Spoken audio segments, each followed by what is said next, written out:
Hello and welcome back to another video. In today's video, I'm going to talk about a very personal story. And so just to kind of set up the time frame, I have not been, or up until recently, I had a falling out with my family, my mother, my father, and my sister. Back in 2018, and I had not talked to them or seen them since. Up until just a few weeks ago when I decided to open lines of communication, and we are actively working on rebuilding our relationship anew. So first I want to just start out with a few disclaimers.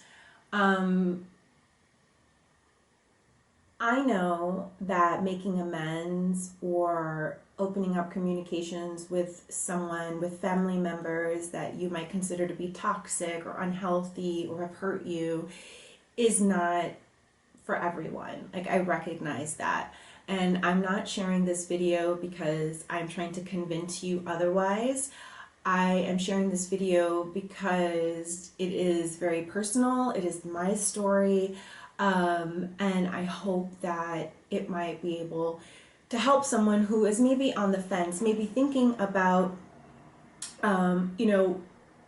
reopening those lines of communications or revisiting a situation with someone after some time has passed and potentially both parties have grown. And I'm sharing it with you because when I started my blog back in 2016, I shared very openly about some of the struggles I had and was having during that time period in my life. And I just cannot believe that I've been able to work very actively and very intentionally to get to the point that I am right now. And I've got to say, I just feel amazing. I keep repeating this story, to my loved ones, to my friends, my family. And I just feel a sense of peace in my heart and in my mind. And it's by no means perfect, but it is a start to something that I am an active participant in. So that's the first thing. And the second thing I want to just say is that, it has taken me 4 years to get to this point. And at least 1 year of that time was spent in therapy, and really actively working to get to the point where I had the courage and the fortitude to make that phone call. So let's start at the beginning. So back in 2018, my family and I had a falling out. When we had the falling out, I just decided to block everyone, delete them from Facebook, delete them from Instagram, block them on my phone, block them, just forget it. I wanted to just never know them again. I was so deeply hurt, and in hindsight, I really was operating from a position of fear and not of strength. I felt disempowered. I did not allow myself the agency to kind of actively work through this. And I only realize this now, but at the time I had just decided that this was unhealthy for me and this was not something that I wanted, and I was just done.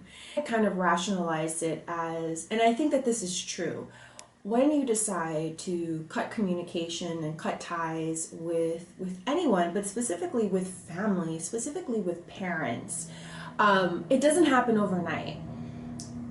9 out of 10 times, we want to maintain those relationships, and it's over time where, these arguments, these falling outs happen, and, you try to make amends, you try to move forward, and then something else will happen that triggers another period of not speaking to one another. So 4 years ago, I rationalized, and I just decided that I had put in as much time and effort as I was willing to put in, and I was just done with everyone. I didn't want to do it. I just didn't have the time to sort through it, and I needed time to just like heal and be able to listen to the sound of my own voice, my own inner voice, which I had felt so disconnected from.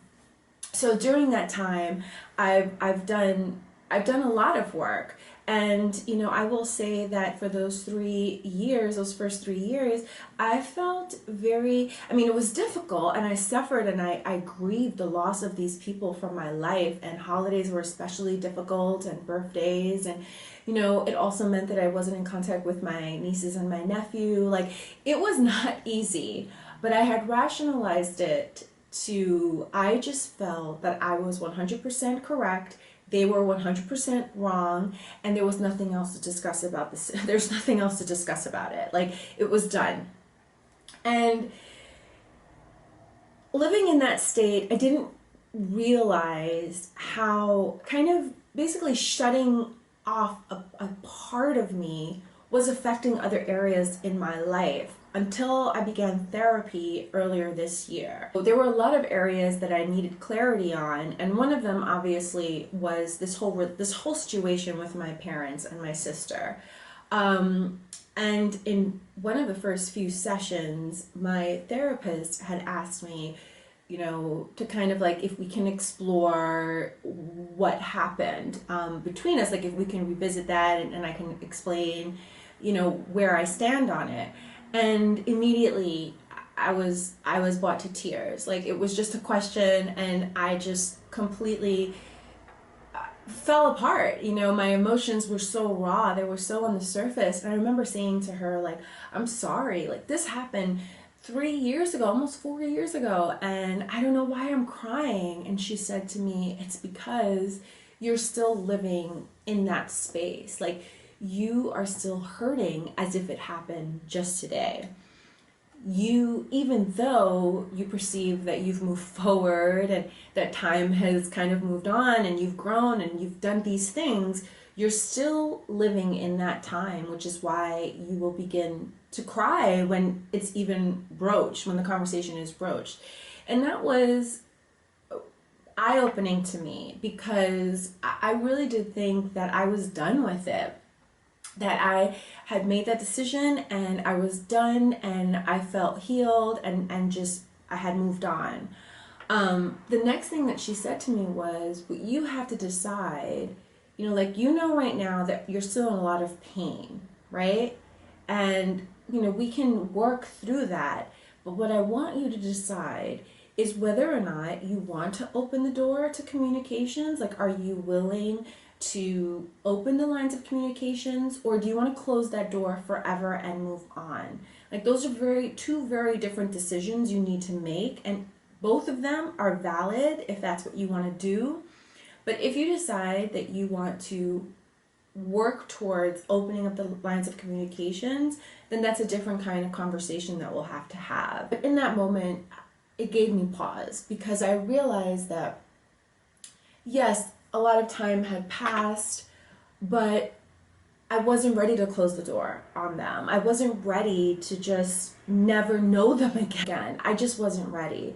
So once I had clarity on that, then the work began. Some of the work was to look at the narrative that I had been telling myself and share. Anytime I would talk about this, I would tell this story in the same way.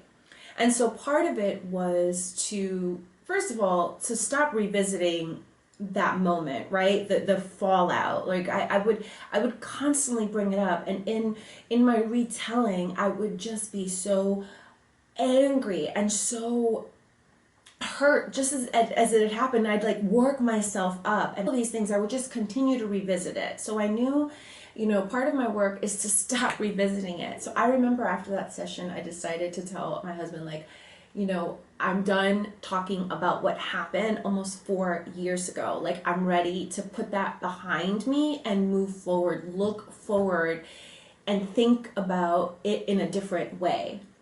So that was the first thing, because it brought us nothing but anger and hurt and really low vibration. The second thing was that she helped me to see my parents, but specifically my mother, as separate from me, right? As like a woman with a whole life and a whole like laundry list of experiences that have nothing to do with me. But I really had to just disentangle myself from my mother in order to see her as a woman who has had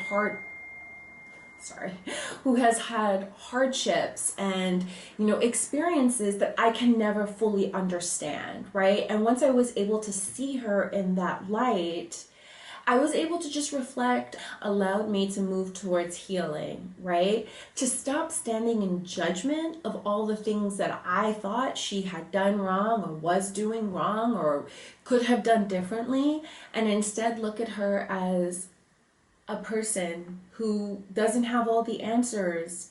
Like, and then the third thing we had to start doing was a lot of times bad things are in the forefront of our memories. And that was all that I was kind of like swimming in. And I had to like recognize how myopic that was, you know? And she asked me to focus on a memory from my childhood, a vivid memory that I have that was a good time. And that opened up again a whole other door in my mind, and that helped me to realize that we had very many good times. You know, it wasn't all bad. And while the things that I was swimming in as to like justify the state that I allowed myself to remain in for so many years, like that was the narrative that I was creating to justify it.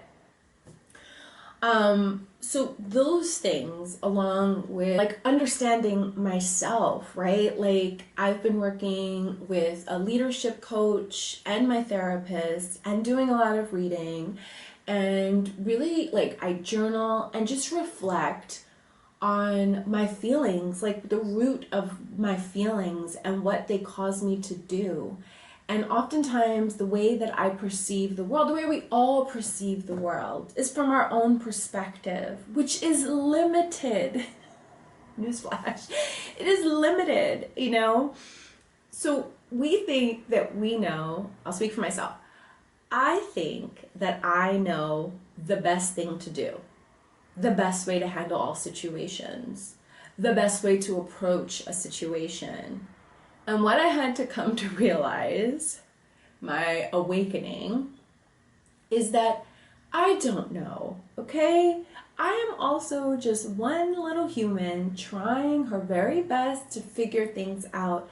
And who am I to judge other people's choices? This is future Erica editing a voiceless video clip. So I will end it here with my cat, Leo. Say hi, Leo. Hi. Sorry, guys. Audio is not working and I don't know what to do, but I'm going to wrap up this video and film part 2. See you next one.